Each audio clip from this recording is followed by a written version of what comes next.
Queridos, nós caminhamos em toda a caminhada e nós brincamos, fazemos essa brincadeira aqui no altar, eu e ela e eu, né?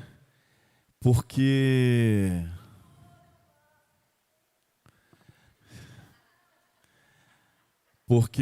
nós somos família e nós somos pessoas comuns, pessoas que se abatem com problemas, pessoas que passam por muitas lutas e por muitas dificuldades, que têm muitas tribulações, que têm muitas coisas para resolver também, que falta tempo, da mesma forma que todos vocês. E por isso nós podemos brincar aqui como brincamos agora, né?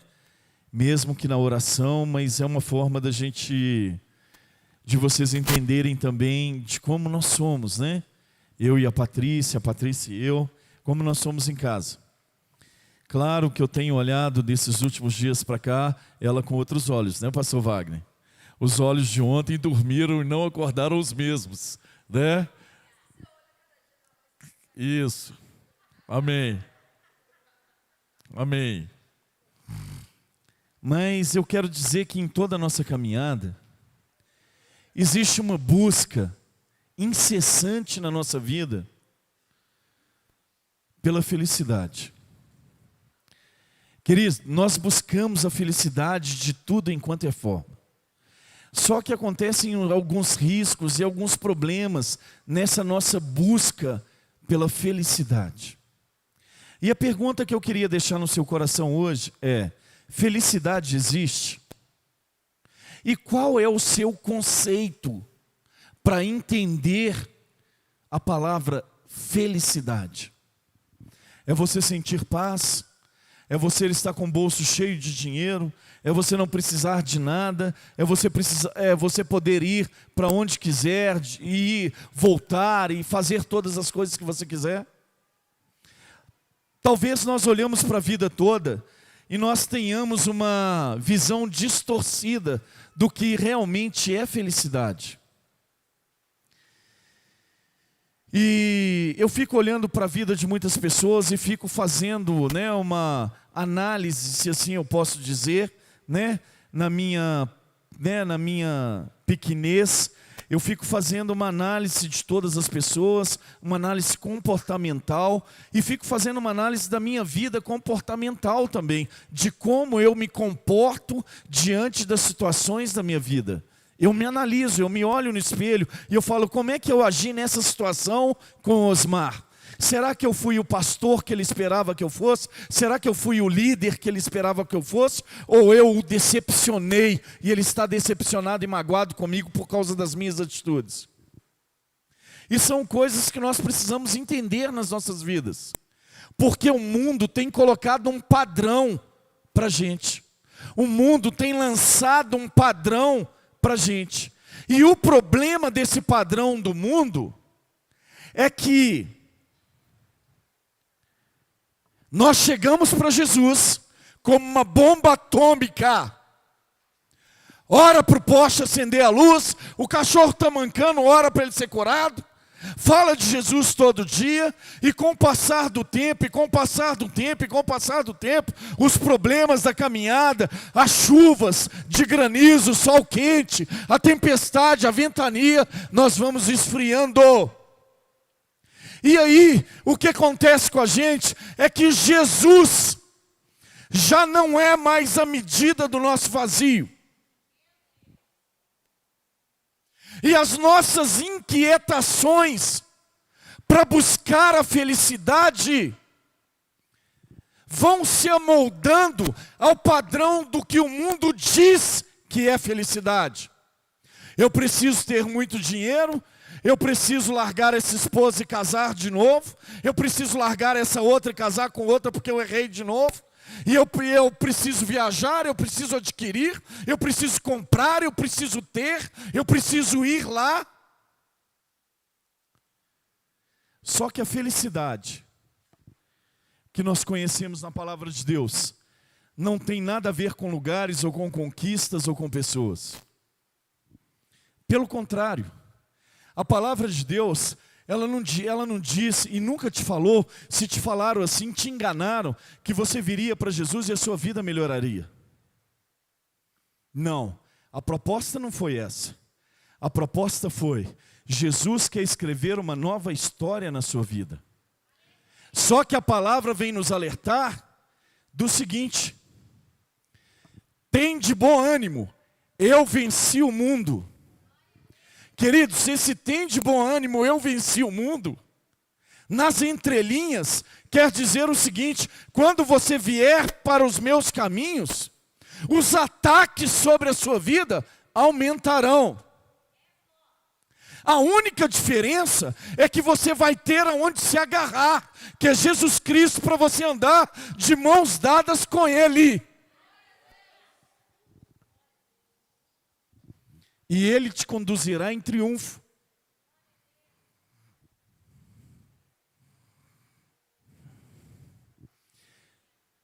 A nossa questão de encontrar a felicidade na palavra de Deus e encontrar o contentamento em Jesus, desde o primeiro dia que nós começamos a caminhar até o último dia das nossas vidas, porque a palavra de Deus não diz que eu converti e pronto. Não, diz de permanecer pelo caminho. Marquinhos, me ajuda.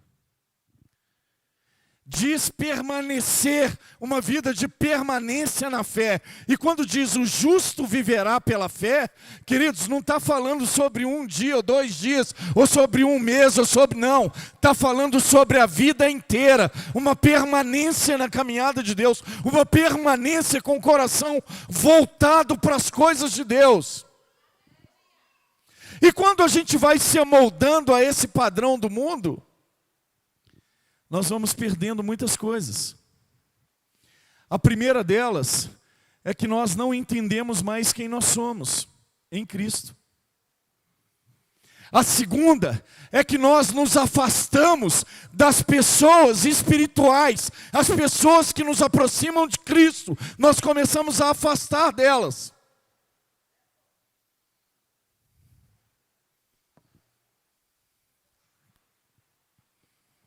Começamos a nos afastar dessas pessoas.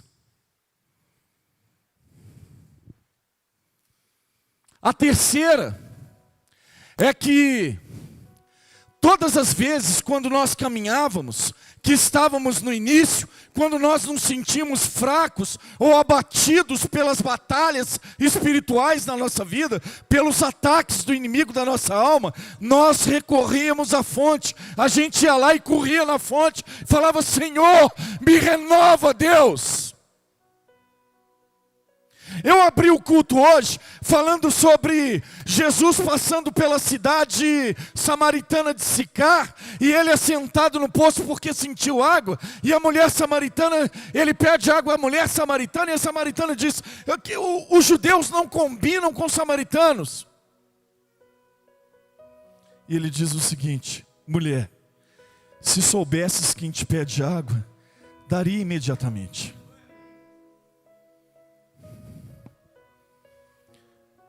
Sabe o que aconteceu com aquela mulher? Ela estava buscando a água, se assim eu posso dizer, no lugar errado. Era só a água que matava aquela sede pelo calor, aquela sede eminente. Mas Jesus tinha uma proposta muito maior: se beber a água que eu lhe der, jorrarão rios de águas vivas dentro de você, e nunca mais você terá sede.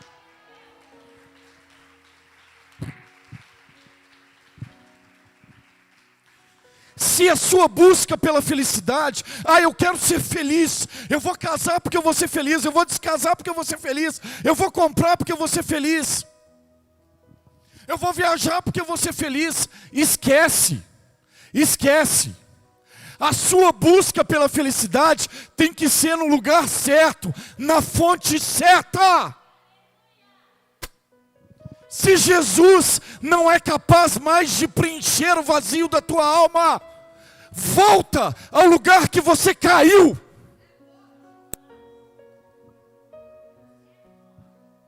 Volta. Você precisa retornar ao lugar que caiu. Porque às vezes, até a nossa busca pela felicidade, inconscientemente, nós vamos fazendo as coisas para o Senhor automaticamente. Ou porque estamos cansados, mas eu vou assim mesmo.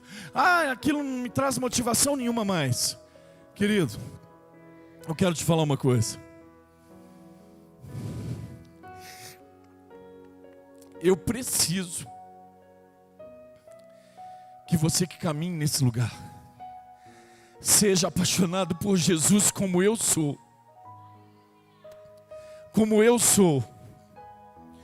Todo mundo olha para mim e fala: pastor, o senhor é chorão. Graças a Deus, desde o primeiro dia que eu encontrei com meu Senhor, Ele é capaz de suprir todas as necessidades da minha alma. Ele é capaz de suprir todas as minhas necessidades e todas as minhas vontades. E não tem nada mais importante nesse mundo que é capaz de suprir a necessidade que eu tenho, senão o Senhor Jesus.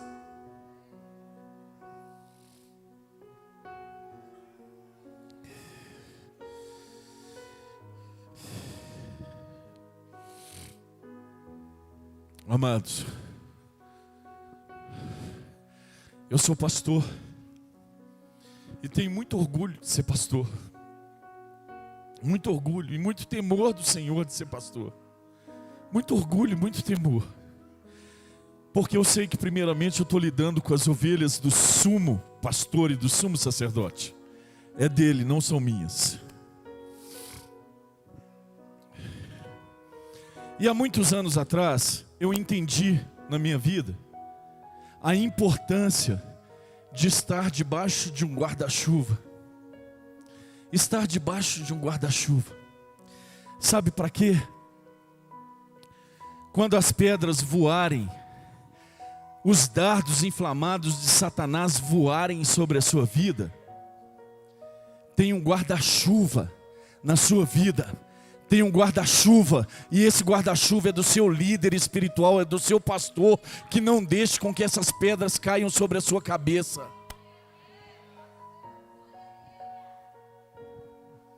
Olha, queridos, talvez a gente olhe para as coisas naturais e a gente não entenda as implicações de estar debaixo de uma cobertura espiritual. E sabe o que muitas das vezes nós fazemos? Nos rebelamos contra esse líder espiritual. Talvez nós nem não é porque nós saímos da igreja, não é isso. Porque nós vamos a outro lugar, não é isso, queridos. Mas é com palavras e é no coração. A palavra de Deus diz que o adultério não é o fato do homem consumar o ato, mas dele olhar e pensar. A palavra de Deus diz que o coração do homem é enganoso. Se o seu coração tem se contendido com o pastor que está nesse lugar, querido, reveja a sua vida. E não é por isso que eu estou dizendo que o pastor tem razão e que você não tem. Eu não estou dizendo que o Deus usa o pastor e não te usa. Eu não estou dizendo que Deus fala com o pastor e não fala com você. Domingo passado nós ouvimos uma pregação do nosso amado Claudinei. E eu sou um privilegiado. E por isso talvez que eu chore tanto. Porque Deus falava com toda a congregação e usava toda a congregação. Mas com Moisés, era face a face. O que Deus falava com Moisés, Ele só podia falar com Moisés. Ele não podia falar com toda a congregação.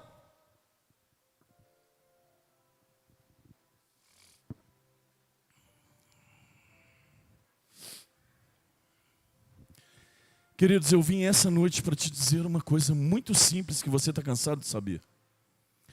Se Jesus não é capaz de suprir as suas inquietações, volta lá na cruz. Entende o significado da morte dele na cruz do Calvário. Levanta de novo e começa a sua caminhada novamente. Alguma coisa nesse caminho do entendimento do que significa a cruz do Calvário na sua vida, o que significa o ato de Jesus pela sua vida, alguma coisa foi distorcida pelo caminho, e você precisa voltar lá e entender.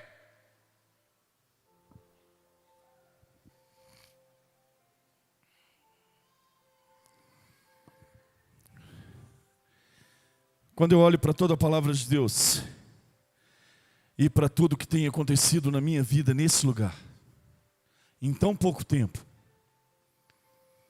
e eu vou lendo a palavra de Deus hoje, Deus vai trazendo algumas coisas muito simples no meu coração. Existem algumas estratégias de Satanás para a sua vida aqui nesse dia de hoje. A palavra de Deus diz no Evangelho de Jesus, segundo escreveu João, no capítulo 10, no versículo 10, que Satanás, o diabo, veio senão para matar, roubar e destruir.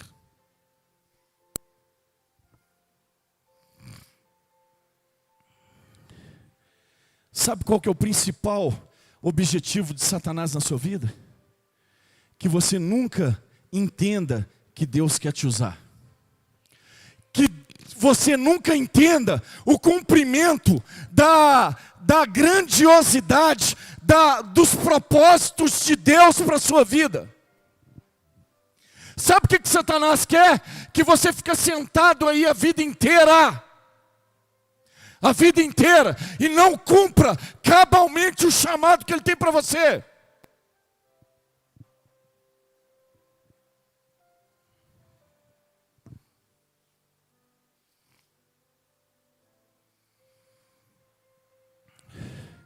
Por que o senhor está dizendo isso, pastor?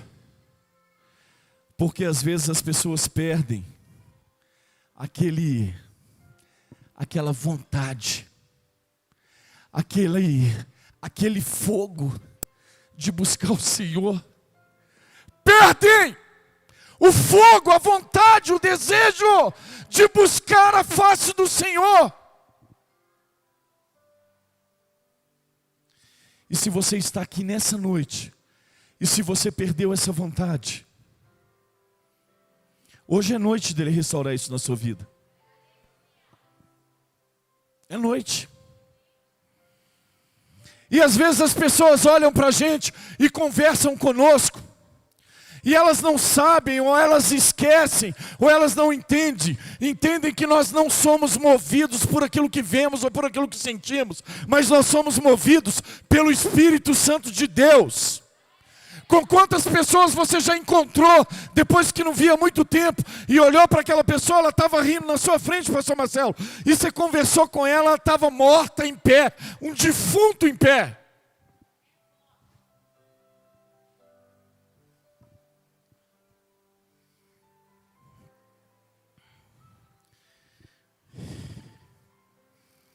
Queridos, se nós formos fazer o que nós precisamos fazer para o Senhor, com a nossa vontade, nós estamos assinando a nossa derrota daqui a um mês. Sabe por que razão? Porque a vontade da nossa alma e da nossa carne é diferente da vontade do nosso espírito. Sabe o que a palavra de Deus diz? Que a carne milita contra o espírito milita contra a carne. Sabe o que isso quer dizer? Há uma guerra no mundo espiritual, carne e espírito todo dia. Se você está querendo fazer para o Senhor com a força do seu braço, volta e começa de novo. Senão você está assinando a sua sentença de morte espiritual.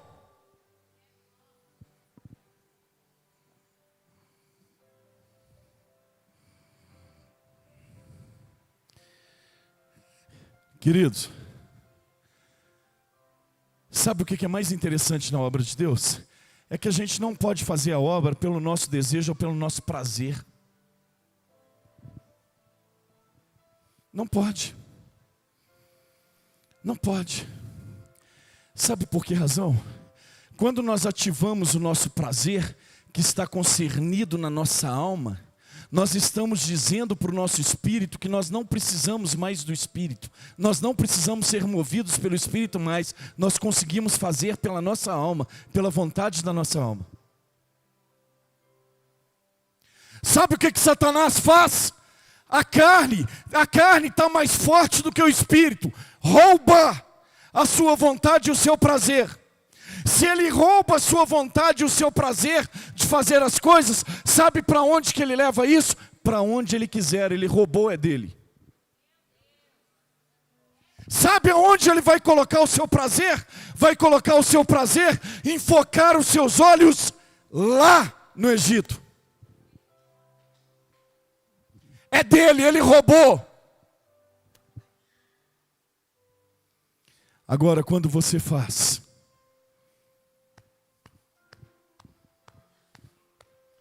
movido pelo Espírito, quando Satanás te encontra, ele tem que cair porque ele é derrotado.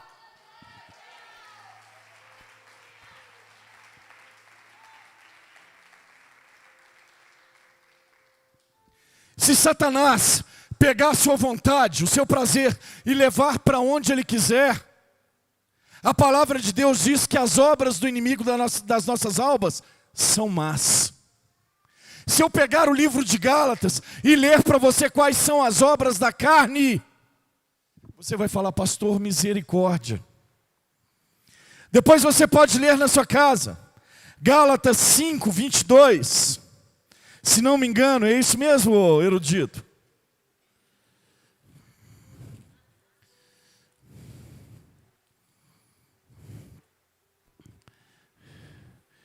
Gálatas 5, 20.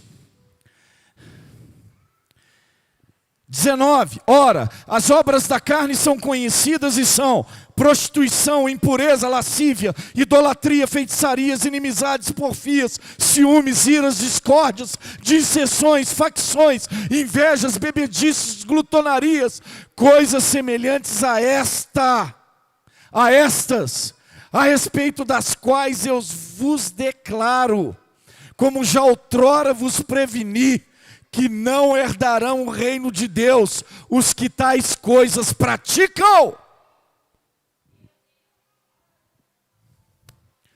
Se você está sendo movido pela sua vontade, hoje eu vou no culto porque eu tô com vontade. Hoje eu vou lá porque eu quero sentir prazer. Eu quero ouvir o louvor, eu quero chorar, querido. Volta lá para onde você caiu, porque senão amanhã você vai estar aqui dentro da minha sala chorando. E pode ser que você não consiga voltar nunca mais. Amém, igreja? Vocês estão entendendo o que é que está sendo dito? O pastor Márcio fala uma frase, que eu peguei essa frase para mim e eu entendi.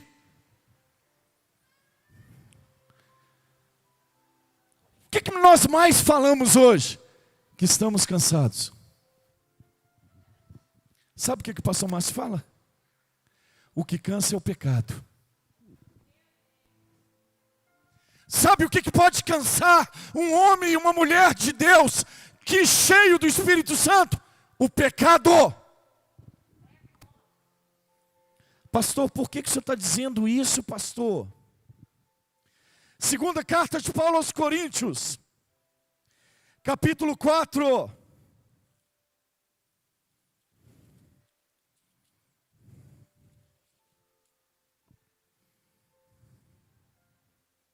Segunda carta de Paulo aos Coríntios, capítulo 4, versículo 8. Em tudo somos atribulados, porém não angustiados, perplexos, porém não desanimados, perseguidos, porém não desamparados, abatidos, porém não destruídos, levando sempre no corpo o morrer de Jesus, para que também a sua vida se manifeste em nosso corpo, porque nós que vivemos somos sempre entregues à morte por causa de Jesus, para que também a vida de Jesus se manifeste em nossa carne mortal, de modo que em nós opera a morte, mas em vós a vida, tendo porém o mesmo espírito da fé, como está escrito, eu criei, por isso é que falei, também nós cremos, por isso também falamos, sabemos que aquele que ressuscitou o Senhor Jesus, também nos ressuscitará com Jesus e nos apresentará convosco, porque todas as coisas existem por amor de vós, para que a vossa graça, multiplicando-se,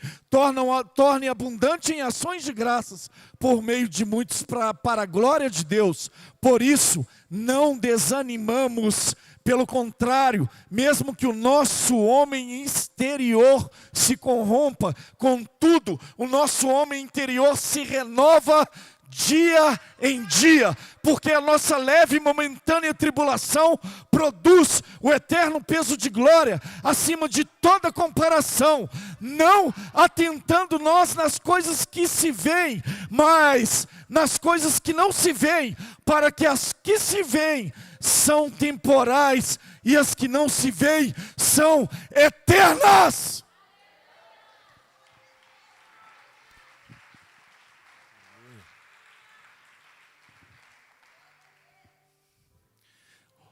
Por que eu li esse texto todo? Para te falar duas coisas. Jesus é bom e Ele te renova todo dia. Sabe o que aconteceu comigo ontem? Eu saí de casa às 7 horas da manhã, trabalhei o dia inteiro para que um evento acontecesse. Trabalhei à noite, fiquei no evento, trabalhei no evento. Fiquei lá até quase meia-noite. Cheguei em casa, que hora, Patrícia?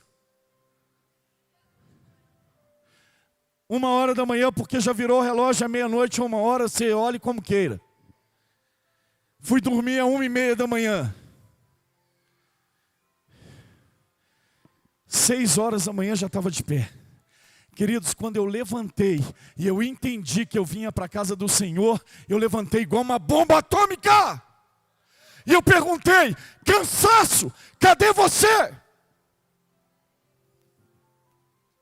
Sabe o que aconteceu comigo?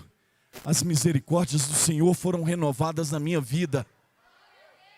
Sabe o que quer dizer? As misericórdias foram renovadas. É um pacote de bênçãos sobre a sua vida. Fôlego de vida. Você voltar a enxergar de novo. Você acordar da morte. Você poder andar.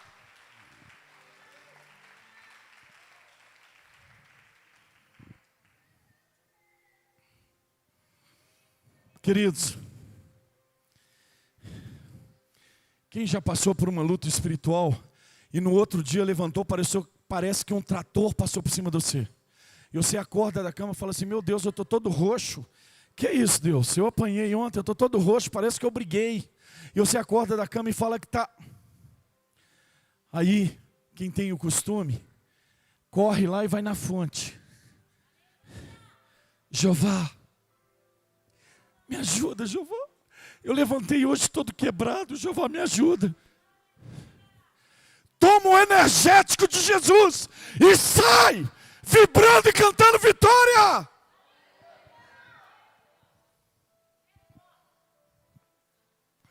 Se o nosso corpo está muito fraco, nós não conseguimos vigiar as nossas palavras.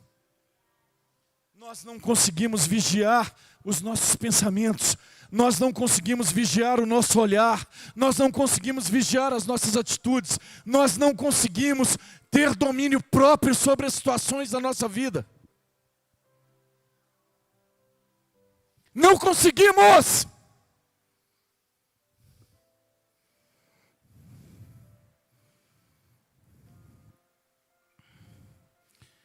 Todas as vezes que tem uma luta muito grande sobre a minha vida. Pastor, o senhor chora? Choro, não chora? O senhor descabela? Descabelo, não descabelo? Mas eu já estou vendo a minha vitória lá na frente. Eu já consigo enxergar pela fé a minha vitória. Ainda que eu chore, ainda que eu sofra, ainda que eu me ajoelhe e deite no chão e falo: Senhor, eu não estou aguentando, me renova. Eu já consigo experimentar a minha vitória.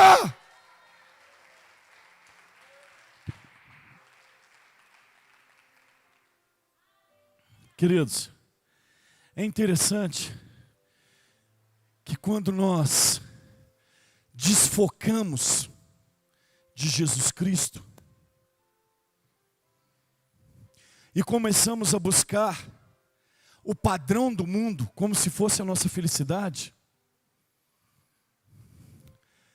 as coisas começam a cair nas nossas vidas. Começam a cair. E aí sabe o que começa a faltar para a gente? Provisão. Provisão para tudo. Para tudo. A provisão começa a cair. Pastor, por que o senhor está falando isso? Porque eu sei. Eu estou falando porque eu tenho experiência com Jesus. Por isso que eu estou falando. A nossa provisão, ó. E sabe aonde que ela afeta primeiro? A casa do Senhor. Sabe por quê? Porque a gente é enganado pelo pecado. E o pecado fala assim para a gente: se eu pegar esse dinheiro que não é meu e ficar como se fosse para mim, eu vou resolver os meus problemas. Engano seu. Os 90% vai escorrer dos dedos e você não vai ver nem cheiro dele. Pastor, por que o senhor está falando? Eu estou falando porque eu sei, eu já vivi.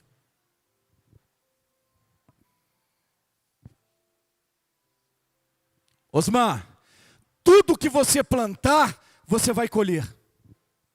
É a lei da semeadura, não é? Plantou banana, colheu. É a lei da semeadura, não é? Só que a lei da semeadura, ela tem um segredo muito simples. Tem que plantar. Sabe o que eu olho na caminhada de algumas pessoas aqui? Insistentemente, esteja acontecendo o que acontecer na vida delas, elas estão plantando, estão semeando. Pastor, estão semeando dinheiro aqui na salva? Não, nem isso não, que não estou falando de dinheiro não. Elas estão semeando na sua própria vida. Elas estão semeando na sua própria vida. Agora, o problema é quando você acha que está semeando na sua própria vida e você não adubou a terra para receber essa semente. Sabe o que vai acontecer com essa semente? Ou ela vai cair pelo caminho, os pássaros vão comer, ou ela vai cair em terreno rochoso, que não tem profundidade, e ela logo vai nascer e você vai começar a vibrar. Só que quando sair o primeiro sol, ela vai queimar. Ou ela vai cair em terra fértil. É você que escolhe em que terra a semente que Deus tem depositado vai cair. É você que escolhe. Pastor, o que o senhor está dizendo? Eu estou dizendo que não existe semeadura boa em terra ruim.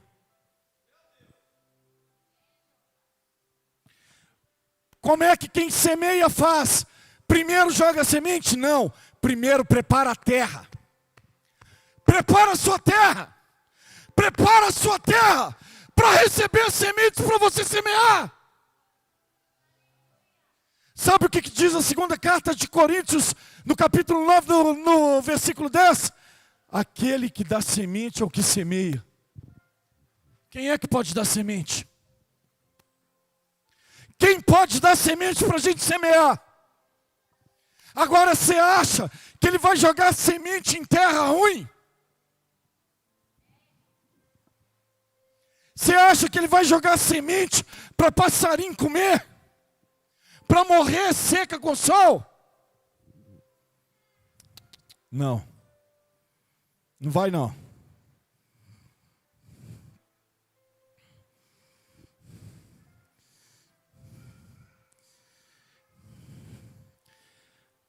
Sabe o que a falta de provisão faz comigo e com você? Porque já fez comigo? Tira os nossos olhos de Jesus e joga os nossos olhos nas coisas terrenas, nas coisas dessa terra. E quando a gente começa a olhar para as coisas dessa terra, queridos, a nossa derrota, a gente só está assinando a nossa derrota. A gente só está assinando a nossa derrota. Pastor, o que o senhor está dizendo? Eu estou dizendo que os pensamentos de Deus são mais altos que os nossos. Os caminhos de Deus são mais altos que os nossos. Eu estou dizendo que há caminhos para o homem que parecem caminhos de vida, mas na verdade são caminhos de morte, porque só Ele tem os caminhos de vida eterna.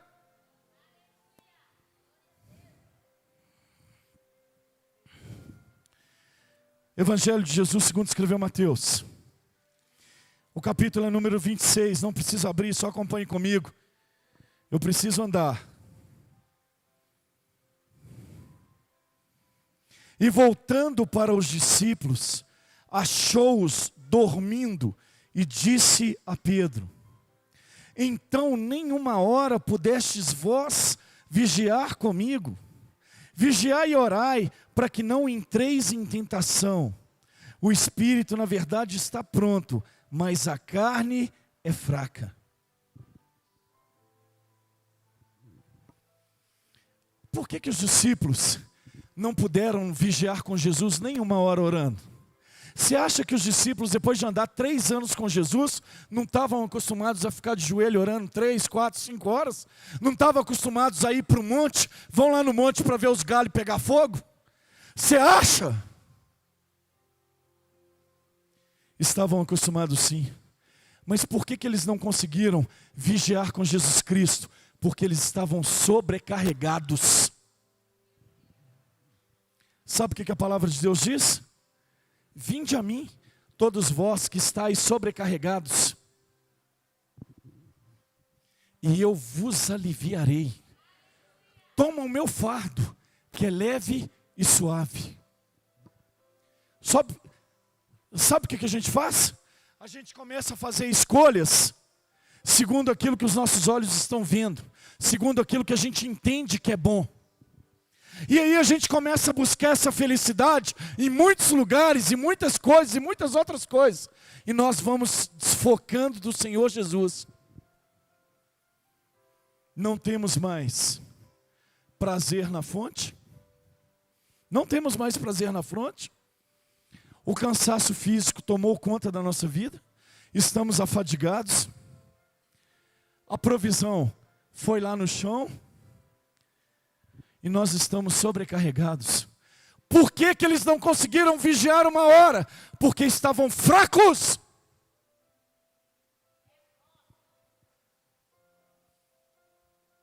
Sabe quem não pode vigiar? Os fracos. Aqueles que estão fracos na carne. Se estão fracos na carne, não tem poder sobre os seus pensamentos, não tem poder sobre as suas atitudes. Não conseguem exercer a vitória descrita em Filipenses.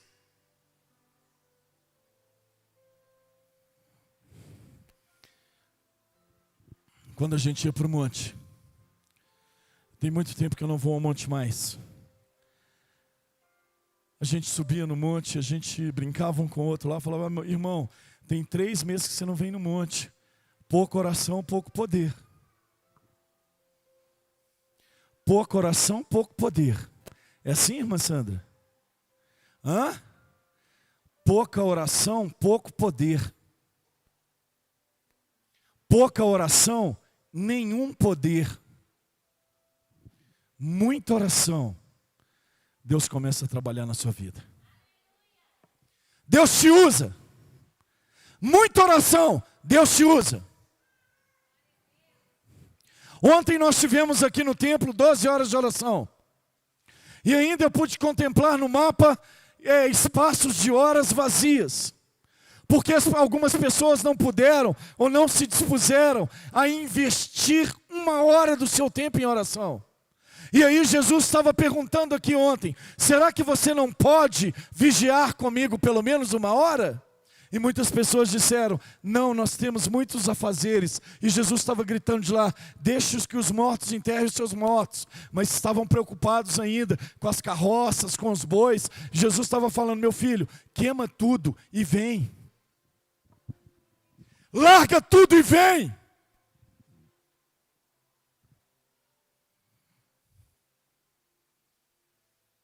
Qual que é a única forma de nós nos achegarmos a Jesus Cristo hoje? Tem algum caminho que alguém queira me ensinar aqui?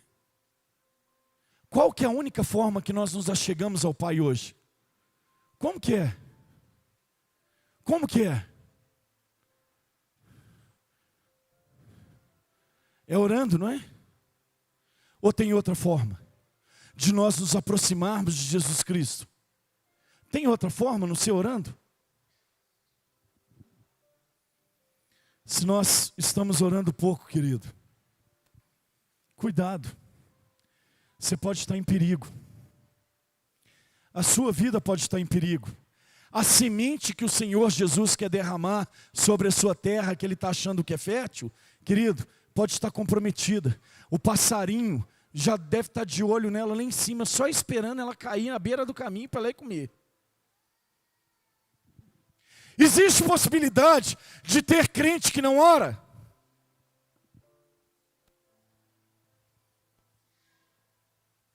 Eu sou motorista de caminhão, meu amado Ademir. Eu sou motorista de caminhão, mas eu não dirijo não. Qual que é a sua profissão? Não, eu sou soldado, mas eu nem visto a farda e nem vou no quartel. Eu sou professor. Ah, é professor? É, mas eu não dou aula não. Filho, então você não é professor. Você não leciona. Agora tem possibilidade de crente que não ora, que não dobra os seus joelhos e que não procura estar mais perto do Pai, na fonte, buscando a Jesus Cristo.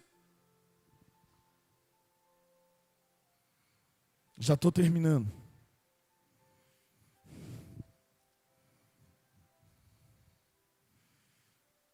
Queridos,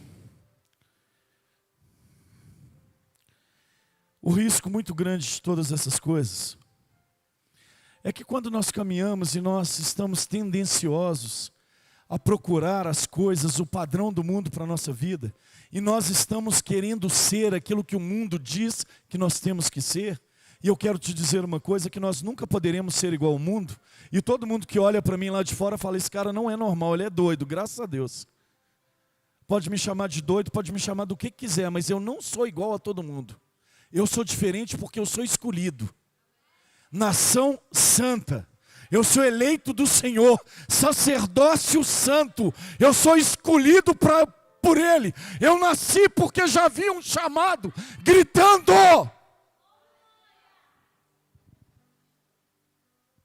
Já vi um chamado que gritava pela minha voz, Osmar. Sérgio! Vem rápido! O Alisson, tem um chamado te gritando. O que você está fazendo escondido dentro da caverna?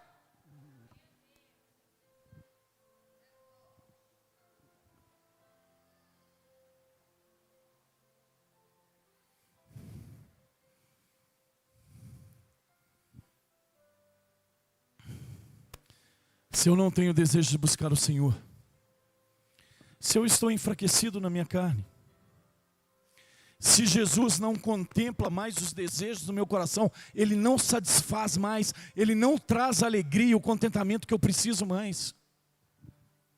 Se eu não tenho controle sobre os meus pensamentos, se eu não tenho controle sobre as minhas ações, se eu não tenho controle sobre as minhas palavras, sobre os meus olhares,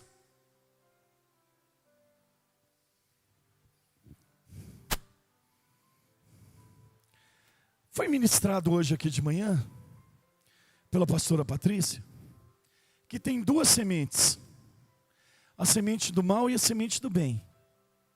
A semente do bem, para nascer, ela precisa mexer a terra, adubar a terra, ela precisa aguar, ela precisa de ir lá olhar todo dia para ver se nasceu, ela precisa ver se o bicho não comeu, se a formiga não cortou, ela precisa de um tanto de cuidado até ela brotar e até ela nascer. Mas a semente do mal nasce sozinha, por si só. Sabe o que é essa semente do mal? Os desejos, os pecados do mundo começam a voltar na sua mente de novo. E você começa a sentir saudades. Sabe por quê? Você fala assim: Senhor, eu estou tão cansado dessa luta, que eu vou fazer aquilo ali, porque eu estou precisando sentir prazer.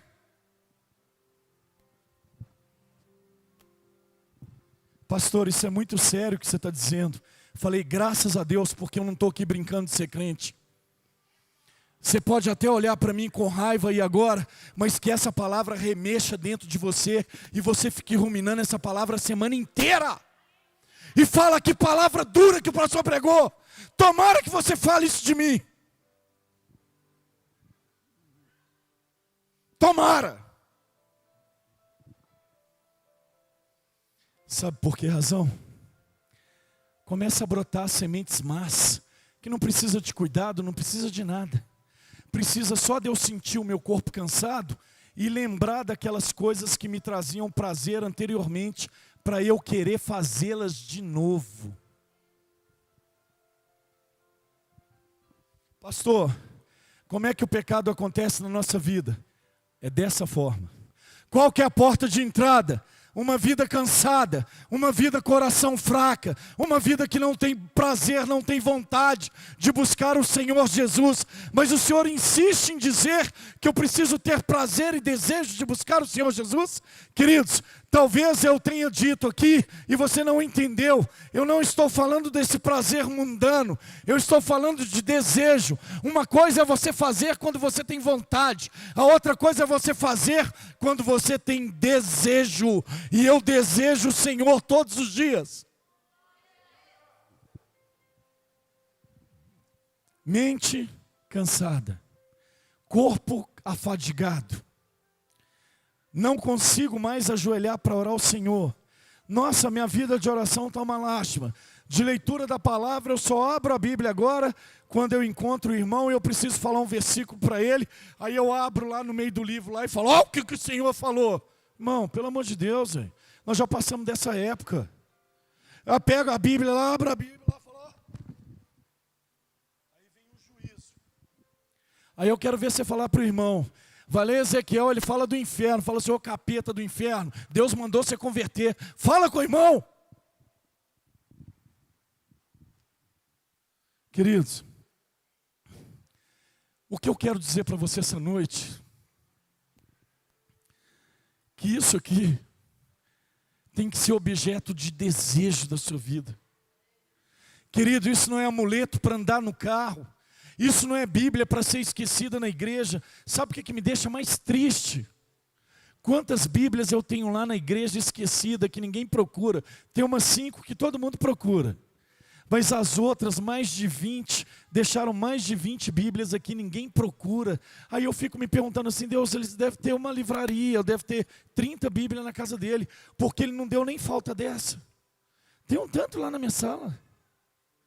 E aí eu fico me perguntando o seguinte, Senhor, por que isso deixou de ser nos dias de hoje, para os crentes de hoje, para a geração de hoje, um objeto de desejo, de querer ler, de querer conhecer, de querer entender? Por que isso deixou de ser? E ainda a gente fica falando de uma geração que vai avivar o mundo. Avivar o mundo como? Sem palavra? Avivar o mundo com o movimento de sapatear, de orar em línguas. Sabe o que é avivamento? Avivamento é fazer aquilo que ninguém faz. É modificar toda a vizinhança com o nosso estilo de vida, com o nosso testemunho. Avivamento é isso. E nós estamos terminando o nosso ano. E eu quero deixar uma pergunta, uma estatística aqui para você. Quantas almas você ganhou para Jesus esse ano? Quantas? Quantas almas? Não é possível que você não vai no hospital, que você não vai numa padaria, no supermercado, e o seu coração borbulha para falar de Deus para alguém. Não tem possibilidade de ser movido pelo Espírito, e o Espírito não te mover para isso. Não tem possibilidade do Espírito Santo te mover só para fazer as coisas dentro da igreja, ou para murmurar contra os líderes, ou para reclamar de tudo que é feito. Será que o Espírito Santo de Deus não te move para ganhar uma alma lá no seu trabalho, na sua escola?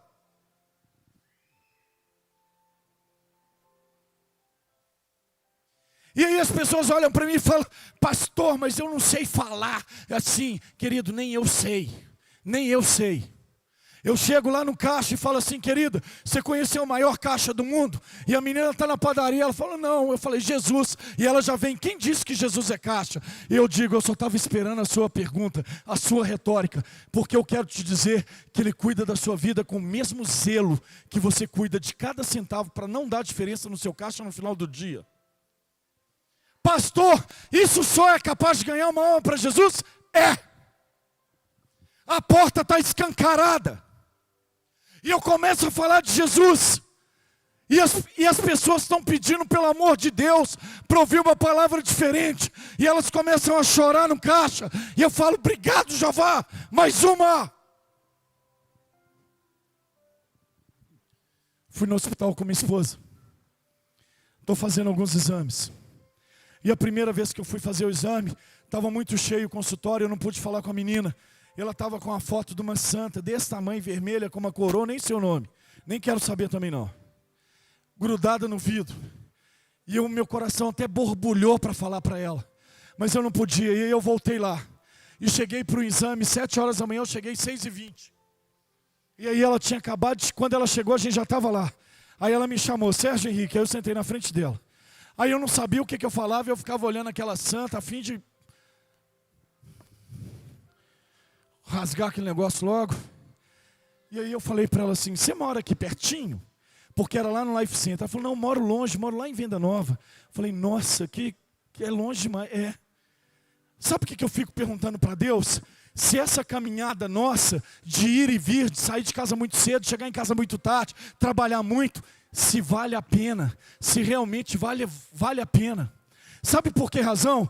Porque eu aprendi que a gente precisa de um motivo para valer a pena.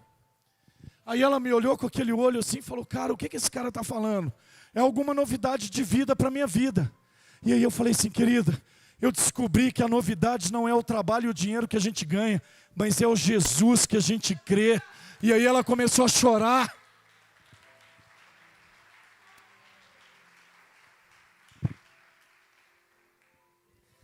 E aí eu olhei para ela e falei assim: minha filha,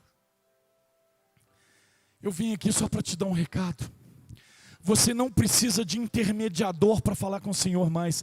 Você não precisa se prostrar diante de mais nada para falar com o Senhor. Ele quer conversar com você face a face. E ela chorou, mas chorou, mas chorou, mas... É difícil, igreja.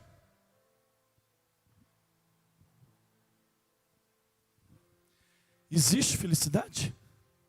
Pastor, o senhor falou sobre esse tanto de coisa, até agora você não falou se existe felicidade. Existe felicidade? Existe felicidade? Quantos já ouviram aqui 1 milhão de vezes viver no centro da vontade de Deus? Pastor, mas isso não existe. Então Deus não existe. Se não existe o centro da vontade dele, ele também não existe. O que a gente conta aqui é só uma história que escreveram aqui. Sabe em que consiste a nossa felicidade? Sabe em que consiste a nossa vida? E aonde que está o preenchimento desse vazio que nós temos aqui dentro?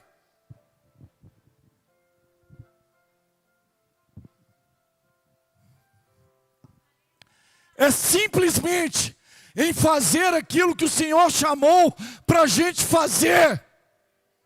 Eu já contei essa história 1 milhão de vezes, e eu vou contar a minha vida inteira. Fui lá no zoológico e queria ver o leão. Aí eu tinha uma imagem do leão. Botei na grade lá. Os reis da selva vêm comer a E aí cheguei no zoológico. Primeira coisa que eu corri lá no leão. Aí é um buraco de mais ou menos uns 10 metros, 20 metros. Um buraco. Uma manilha no meio, cheio de umas plantas e umas manilhas que entram lá para dentro. Aí estou batendo na grade com um pedaço de pau e pedra, para ver se acordava o leão, para ver se ele saía rosnando e me unhava e gritava lá, porque eu queria ouvir isso. Aí eu olhei lá embaixo da manilha, fui andando, aí tinha um leão, realmente o leão estava lá. Um rabo entre as pernas, a crista, né, toda caída e despedaçada, orelha cheia de mosquito. Eu comecei a gritar e fez assim, ó, oh, dormiu. Pastor, por que você está contando isso? Sabe por que eu estou contando isso?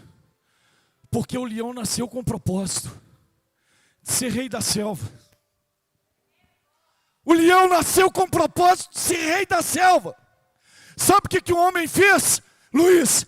Tirou o leão do seu habitat e colocou ele dentro de uma jaula. E aí sabe o que aconteceu com ele? Ficou deprimido, doente, não conseguia mais buscar na fonte, não tinha força para orar, não tinha força para entender os seus pensamentos, que ele era o rei da selva, não tinha entendimento. E aí aqueles desejos lá do mundo voltaram à vida dele, e ele achou que ele era um gato.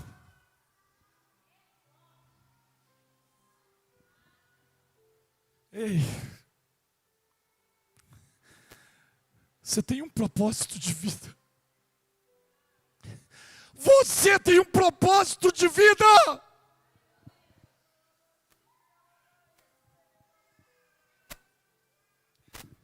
Se você não descobrir qual que é o propósito que Deus te chamou para esse lugar, você vai ficar a vida inteira sentado aqui e vai me ver com 120 anos pregando a palavra e falando do mesmo leão aqui.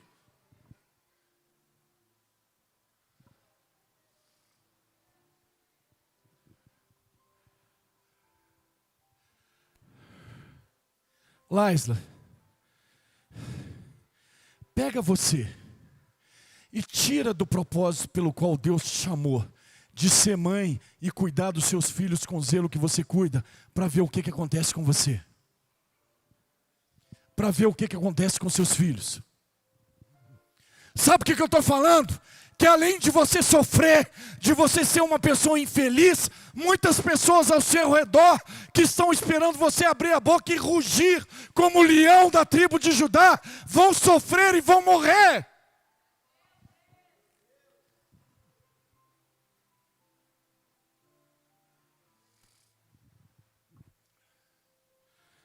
Eu preciso de cada uma das pessoas que estão aqui, mas que elas possam chorar como eu choro pelo meu Jesus.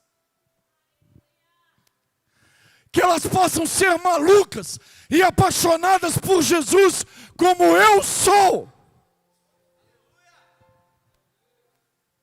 Sabe quando Paulo diz, sejam meus imitadores como eu sou de Cristo? Eu não sou nem Paulo nem Cristo, eu sou o Sérgio, mas pode me imitar no que diz respeito a amar o Senhor.